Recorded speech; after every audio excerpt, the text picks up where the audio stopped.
Hello students, कैसे हो सारे।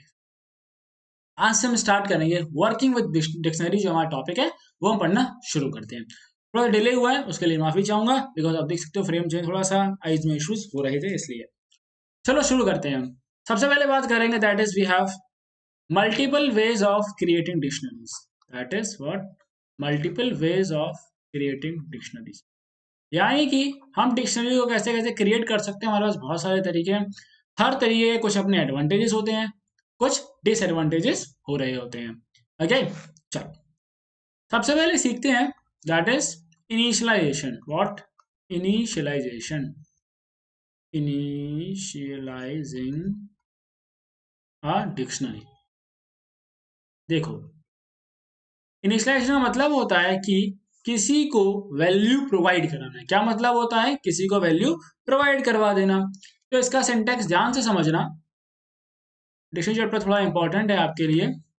सिंटैक्स क्या रहेगा? आपको लिखना है name of dictionary, name of dictionary and then आप यहाँ पर सीधी पहला मेथड क्या है कि डायरेक्ट आप लिख सकते हो। ठीक है, आपका जो की नंबर 1 है एंड इसके बाद आपकी वैल्यू नंबर 1, की वैल्यू पेयर होता है ना, वैल्यू नंबर 1, और इस सेम चीज को आप रिपीट कर सकते हो।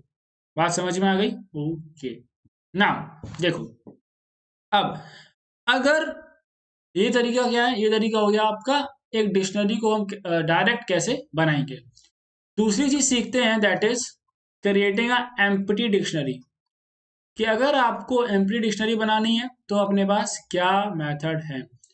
सबसे पहला मेथड होगा दैट इज कि हमें डायरेक्ट अपना नेम लिख देंगे डिक्शनरी का। क्या लिखेंगे?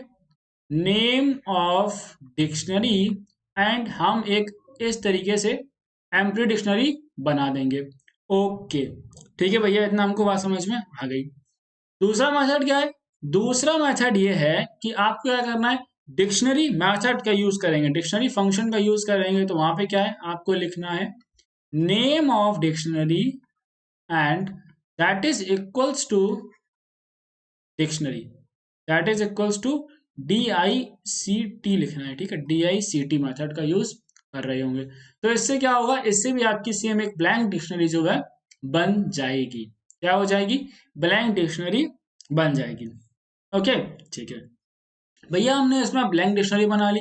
अब भैया ये बताओ, हम इसमें की वैल्यू कैसे ऐड करेंगे, इसमें वैल्यू कैसे ऐड की जाएगी। तो देखो, वैल्यू ऐड करने के लिए हमें क्या करना होगा, हमें यहाँ पर लिख लेते हैं हम दैट इज कि हम वैल्यू को ऐड कैसे करेंगे। एडिंग वैल्यूज, सबसे पहले आपको डिक्शनरी का नाम पता होना चाहिए। उसके बाद में आपको ये ब्रैकेट का यूज करना है, स्क्वायर ब्रैकेट।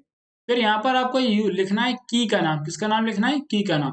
बिकॉज एक वैल्यू क्या होती है, की और वैल्यू का पेयर होता है। तो की का नाम जो है वो अपना बेटा यहाँ पे लिखेंगे एंड राइट साइड में हम लिखेंगे उसकी वैल्यू। क्या लिखेंगे? हम उसकी वैल्यू लिख देंगे जो हम ऐड करना चाहते हैं। ओके, फॉर एग्जाम्पल मान लो कि मैंने एक एम्प्टी डिक्शनरी बना रहा हूं मैं लाइक दिस। जैसे मैंने यहाँ लिखा EMP is equals to bracket employ, तो क्या हो गया, एक ब्लैंक डिक्शनरी यहाँ से क्रिएट हो गई। अब मैं उसमें वैल्यू ऐड करना चाहता हूँ, तो मैं क्या करूंगा, I will just right EMP of की, क्या दे दूंगा, लाइक नेम एंड वैल्यू में दे दूंगा विशाल। ओके, तो हमारी डिक्शनरी कैसी हो जाएगी, now our dictionary will look like this. EMP is equals to name, ये हो जाएगी हमारी की, and our value will be, sorry, that will be Vishal, that is your Vishal, this will be value। इस तरीके से हमारी जो डिक्शनरी बन जाएगी। ऐसे ही हम इसमें बेटा और सारी वैल्यूज जो है ऐड कर सकते हैं। ओके ओके, अब बात करते हैं एक और तरीका है हमारे पास डिक्शनरीज बनाने का। वो तरीका क्या है?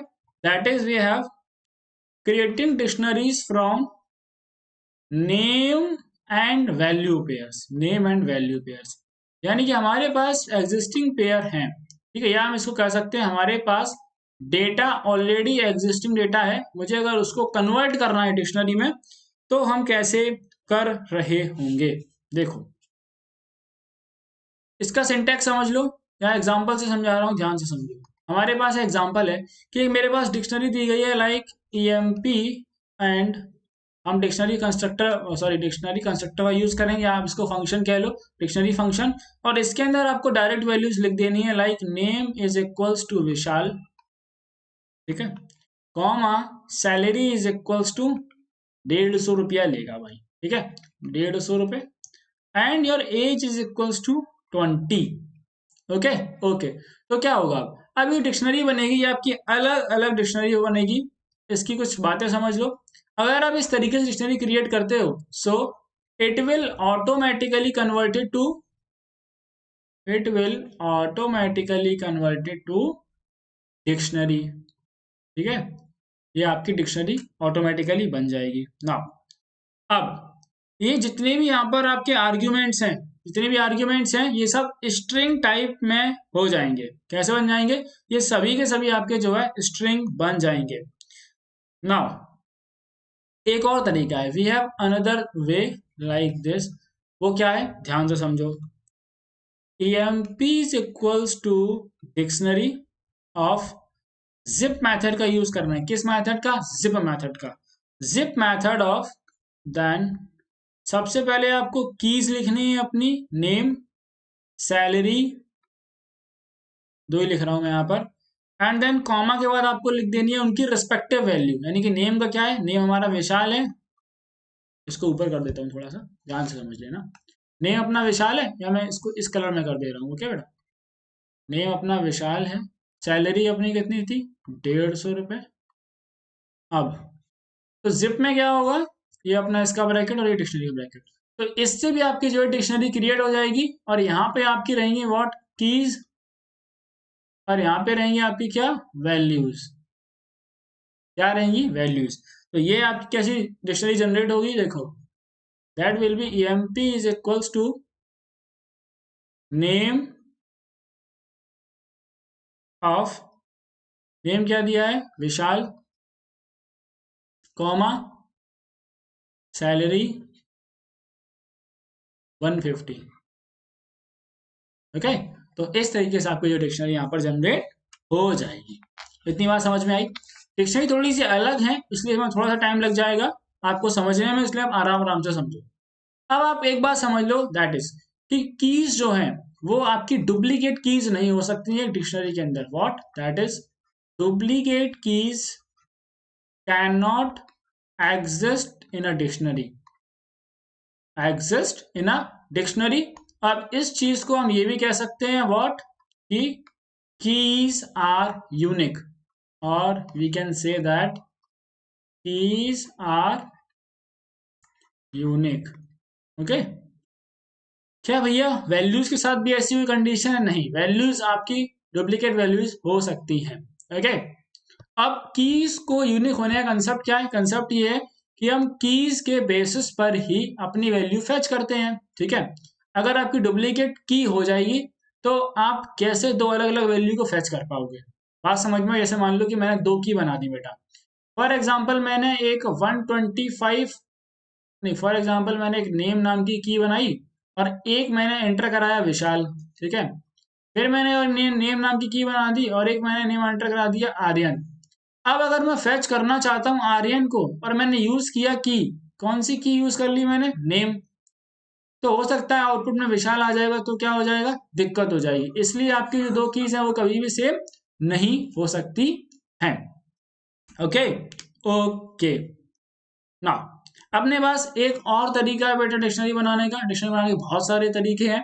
वो तरीका क्या है, देखो, that is EMP is equals to dictionary of. अब आप क्या कर सकते हो कि की वैल्यू पेयर्स को अलग अलग करके भी लिख सकते हो। कैसे? जैसे देखो, मैंने लिखा नेम एंड विशाल, ये क्या है, एक की वैल्यू पेयर है। देन कॉमा ऑफ दूसरा key value pair salary, comma that is we have 150 रुपये, एंड ये अपना इस तरीके से हो जाएगा, इसका ब्रैकेट, एक और ब्रैकेट, ठीक है। तो यहाँ पर हमने क्या किया है, यहाँ पर हमने इसको एज अ लिस्ट पुट किया है। क्या हमने यहाँ पर क्या करा, अपने जो की वैल्यू पेयर्स हैं उनको एक एज अ लिस्ट बना लिया है, और फिर हमने डिक्शनरी कंस्ट्रक्टर की हेल्प से उनको डिक्शनरी में कन्वर्ट कर रहे हैं। ओके, सो अब क्या है, सेम आप लिस्ट की तरह पर यहाँ पर इनको टपल्स में भी क्रिएट कर सकते हो और टपल से भी हम अपनी जो डिक्शनरी है वो बना सकते हैं। अब ये कैसी डिक्शनरी बनेगी, ध्यान से समझो। So this will be EMP of name Vishal, ये एक की वैल्यू पेयर हो जाएगा। दूसरा will be salary to the 150। Okay, बात समझ में आ गई? हाँ भैया, ये बात समझ में आ गई है। ठीक है, अब भैया जब हम टपल्स करेंगे तो क्या होगा, टपल्स में बेसिकली क्या करना रहेगा, आपको वहां पर EMP ऑफ डिक्शनरी, यहाँ पर जो हमने लिस्ट का साइन ये यूज किया है ना, ये क्या शो कर रहा है, ये लिस्ट है। आप यहाँ पर टपल कर सकते हो और सेम चीज अगर आप इसको ऐसे क्रिएट करोगे तो हम यहाँ पर इसको ऐसे भी कर सकते हैं। ओके, टपल्स में एक सेकेंड, टपल्स के अंदर फिर आपको टपल्स ही रखने पड़ेंगे कुछ इस तरीके। विशाल, ये एक अपना की वैल्यू पेयर हो गया, और जस्ट सेकेंड दूसरा की वैल्यू पेयर आप इसको ऐसे लिख लो, सैलरी। ओके, तो ये आपकी सेम डिक्शनरी बनाएगा जैसे हमने अभी ऊपर क्रिएट की हुई है। बात समझ में आ गई? ओके, ना अब जब भी डिक्शनरी बनाने को आए तो आपको बेटा ये जो फंक्शन है डीसी डिक्शनरी वाला फंक्शन, इसको आपको अवॉइड करना है। अवॉइड क्यों करना है? Because it takes more time. क्या करता है ये? It takes more time. अब यूजुअली जब आप इसको यूज करोगे तो क्या होगा कि भैया आपको वो टाइम पता नहीं चलेगा, उस टाइम से फर्क अभी नहीं पड़ेगा। लेकिन जब बड़े बड़े प्रोग्राम में इस चीज को यूज किया जाता है तो हम क्या करते हैं, इस चीज को अवॉइड करते हैं। ओके, वाह, बहुत बढ़िया, बात समझ में आ रही है भैया, बातें समझ में आ रही हैं। आप समझेंगे हम, that is adding elements to dictionary. What? Adding elements to dictionary. देखो वो क्या है, वो ये है कि भैया अगर हमें अपने डिक्शनरी में कुछ एलिमेंट्स ऐड करने हैं तो उसके लिए क्या करना है, उसके लिए सिंटैक्स समझ लो। आपको डिक्शनरी का पहले तो नाम लिखना है, एंड देन आपको उसकी की लिखनी है, एंड देन आपको उसकी वैल्यू लिखनी है। ओके, सेम मेथड रहेगा आपका एडिंग के लिए भी, और ये सेम मेथड रहेगा बेटा आपका अपडेटिंग के लिए भी, हम यूज कर रहे होंगे। ओके, तो ये बात आप इसको यहां से लिख लो, that is same method for adding elements and updating elements. लेकिन एक बात आपको ये ध्यान रखनी है कि आपकी जो दो कीज हैं, ठीक है, two keys can not be same, जैसा कि मैंने तुमको अभी बताया था। ओके, अब क्या है कि जब आप नया पेयर ऐड करोगे तो आप की और वैल्यू दोनों ऐड करोगे। ओके, बट जब बेटा आप अपडेट करोगे, ध्यान से समझो, जब अपडेट करोगे तो आपको की पहले से पता होनी चाहिए कि आपको किसकी वैल्यू अपडेट करनी है। आई थॉट कि आपको ये चीजें क्लियर हो गई होंगी। ओके, अब जैसा कि हमने पढ़ा हुआ था, that is about nested list पढ़ी थी हमने, नेस्टेड टपल्स पढ़े थे। सिमिलरली हम पढ़ेंगे नेस्टेड डिक्शनरीज। तो इसमें बात करते हैं, दैट इज ठीक। तो नेस्टेड का मतलब क्या हुआ, सबसे पहले ये बता दो मुझे भैया। नेस्टेड का मतलब आपने बता रखा है कि a dictionary, what, a dictionary inside a dictionary. ठीक है, a dictionary inside a dictionary is called nested dictionary. Nested dictionaries. बात समझ में आई इतनी? ठीक है भैया। नाउ आप you can store dictionary as a value. देखो, जब भी आप डिक्शनरीज को कैसे नेस्ट करेंगे ध्यान से समझो। फॉर एग्जाम्पल के लिए D2 एक डिक्शनरी है और अपने पास की है मान लो नेम की, ठीक है, तो हम क्या कर सकते हैं, हम इसको एज अ वैल्यू दूसरी डिक्शनरी यहां पर नेक्स्ट करा सकते हैं। बात समझ में आई आपको? ठीक है, हम एज अ वैल्यू नेस्टिंग कर सकते हैं। ठीक है, एज अ की क्यों नहीं कर सकते हैं? उसका रीजन ये है because keys are immutable in nature. ठीक है, कीज हमारी इम्यूटेबल होती हैं और हमारी वैल्यूज जो है वो म्यूटेबल हो सकती हैं, तो डिक्शनरीज हमारी वहां पर आ सकती हैं। बात समझ में आई या फिर नहीं आई? क्या इतना समझ में आया? ठीक है भैया, इतना तो हमें बहुत समझ में आसानी से समझ में आ जा रहा है। अभी तक जितने बच्चे चैनल को सब्सक्राइब नहीं करे हुए हैं, चैनल को सब्सक्राइब करें। बहुत सारे बेटे ऐसे बच्चे हो कि तुम चैनल को सब्सक्राइब नहीं किए हुए हो और डेली लेक्चर देख रहे हो। ऐसा मत करो यार, चैनल को सब्सक्राइब कर दो और अपने फ्रेंड्स में शेयर कर दो। क्लास 12th के अंदर आपके लिए मैं एक ऐसी बुक लेके आऊंगा जो अगर तुमने कर ली तो बस उसके बाद तुम्हें कुछ करने की जरूरत नहीं पड़ रही होगी। Okay, we will try our best now. अब भैया हमने सारे एलिमेंट्स ऐड कर दिए। अब भैया ये बताओ कि हम डिलीशन कैसे करेंगे? That is deleting. डिलीटिंग होगा, ठीक है, डिलीटिंग एलिमेंट्स फ्रॉम डिक्शनरी। अब जैसा कि अभी हम गिव अवे लेके आए थे क्लास 12th के लिए, सिमिलर गिव अवे आएगा क्लास 11th वालों के लिए भी आएगा। टेंशन मत करो बिल्कुल, हम अपनी तरफ से जो हो सकता है वो हम आपको देने की कोशिश कर रहे होंगे। देखो, तो डिलीट करने के लिए अपने पास सिंटैक्स क्या है? We have, that is delete, उसके बाद इस डिक्शनरी का नाम लिखेंगे एंड देन आपको डिलीट करने के लिए उसकी की जो है पता होनी चाहिए, आप किस की वैल्यू पेयर को डिलीट करना चाहते हैं। ओके, बाय द चांस क्या हुआ कि आपने एक ऐसा की वैल्यू पेयर डाल दिया जो कि एग्जिस्ट नहीं करता है, ठीक है। So if key doesn't exist, what, अगर की एग्जिस्ट नहीं करती है तो क्या होगा? Then it will face what, key error आ जाएगा। क्या आ जाएगा वहां पर? की एरर आ जाएगा। अब ये सिंटेक्स बेटा तब काम करेगा जब आपको एक की वैल्यू पेयर को ऐड करना है, सॉरी डिलीट करना है ना। लेकिन भैया हम तो ये चाहते हैं कि सबको उड़ा दो एक बार में ही, यानी डिलीट कर दो, है ना। तो उसके लिए क्या करना है? उसके लिए सिंपली आपका ये सिंटैक्स रहेगा, that is you have to write delete and then you have to write dictionary. What, delete के बाद आपको डिक्शनरी का नाम लिख देना है, सीधा आपका जो है डिलीट हो जाएगा। अच्छा भैया, वो डिलीशन भी ठीक है, लेकिन अगर मैं डिलीट करने से पहले ना एक बार चेक कर लेना चाहता हूं कि मेरी जो की है वो एग्जिस्ट करती है नहीं करती है। चलो पहले अब ये भी समझ लो, दैट इज एग्जिस्टेंस ऑफ की। अगर आप चेक करना चाहते हो तो उसके लिए हम क्या करेंगे?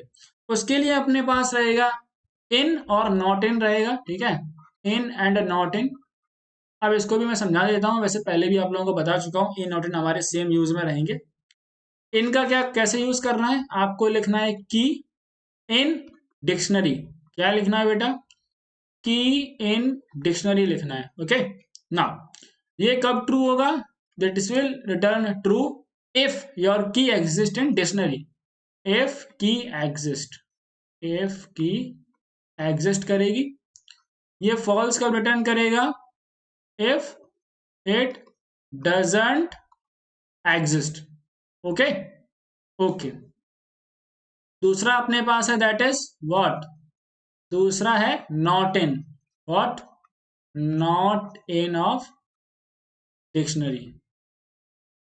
अब ये क्या होगा? ये फॉल्स होगा कब? जब आपकी की एग्जिस्ट करेगी। ओके, और ये ट्रू होगा तब जब आपकी की एग्जिस्ट नहीं करेगी। ओके, बिल्कुल शॉर्ट में मैंने आपको समझा दिया है। एग्जिस्टेंस ऑफ की भी हमारा यहाँ से कवर हो गया है। देखो सारी चीजें मैं आपको समझा दे रहा हूँ, आपको बस करना क्या है, आपको क्वेश्चंस की प्रैक्टिस करनी है खुद से। ओके, आपके कंसेप्ट अगर क्लियर है तो आप आराम से क्वेश्चन समझ सकते हो। कहीं दिक्कत आ रही हो तो आप मुझे मेल करके डाउट्स पूछ सकते हैं, बहुत सारे बच्चे पूछते हैं, हम उनको बता देते हैं। ओके, ना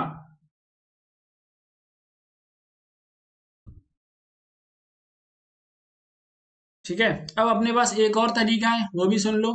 तरीका क्या है कि हम इसको ऐसे भी कर सकते हैं, दैट इज आपको लिखना है अपनी की इन डिक्शनरी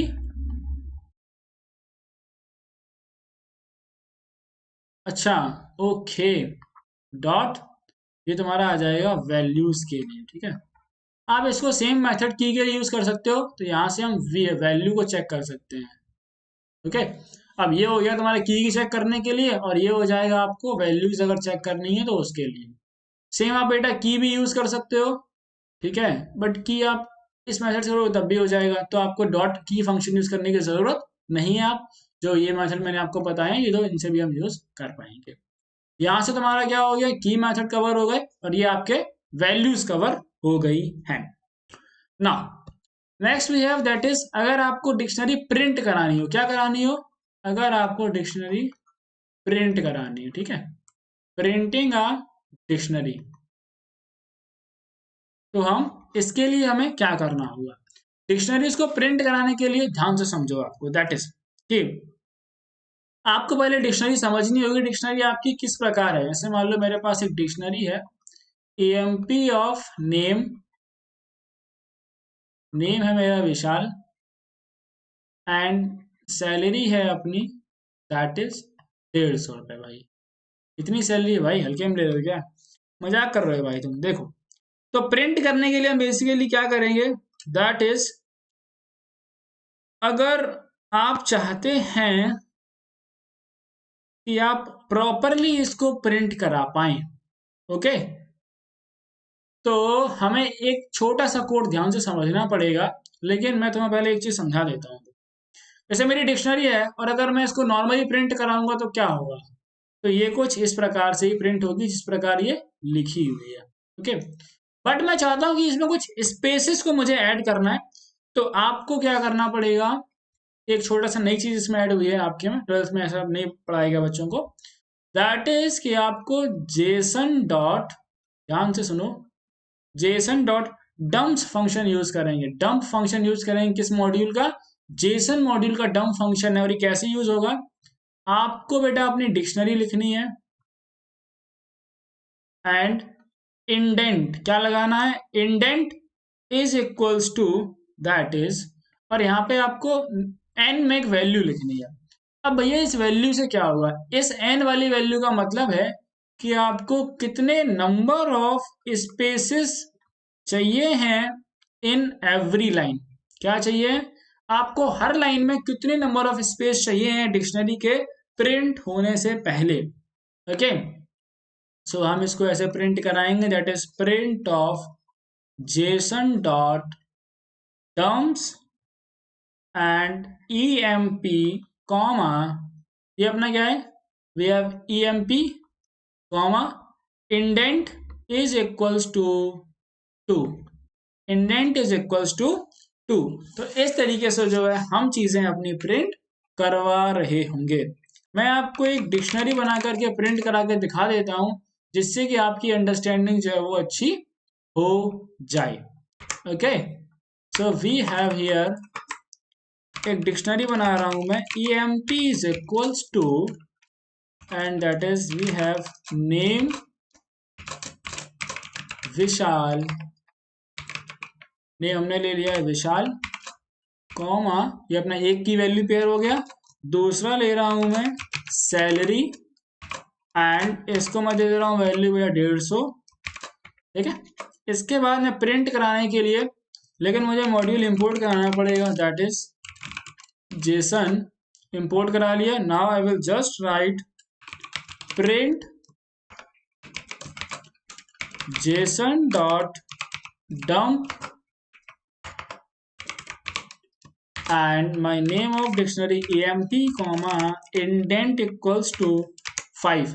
बड़ी वैल्यू में इसलिए कंसीडर कर रहा हूं ताकि आपको डिफरेंस जो है वो समझ में आ जाए। Okay, dump function, sorry that was not dump, that is dumps, ठीक है। तो आपकी डिक्शनरी आप देख सकते हो कि इतना स्पेस जनरेट हुआ है इस तरीके से हमारा यहाँ पर। अब कहोगे भैया लेकिन पहले एक बार अपनी जो नॉर्मल है वो हम जनरेट करा के देखते हैं। देखो, नॉर्मली अगर आप कराओगे तो आपकी डिक्शनरी इस प्रकार जनरेट होगी। अगर आप डम्प्स फंक्शन का यूज करके कराएंगे, जैसे मैंने इंडेंट 5 करा, इंडेंट 2 कर दूंगा, तो आपकी इस प्रकार से जनरेट हो रही होगी। Okay, that is our Jason dot dumps function हम इस प्रकार से यूज कर रहे होंगे। आई होप करता हूँ कि तुम्हें सारी चीजें समझ में आई होंगी, और अगर कोई डाउट रह गया तो कमेंट सेक्शन में तुम्हारा स्वागत है, वहां कमेंट करो। इस लेक्चर को लाइक कर देना, साथ में अपने सभी फ्रेंड्स से शेयर जरूर करके चैनल को सब्सक्राइब कर देना। मिलेंगे आपसे नेक्स्ट लेक्चर के साथ में।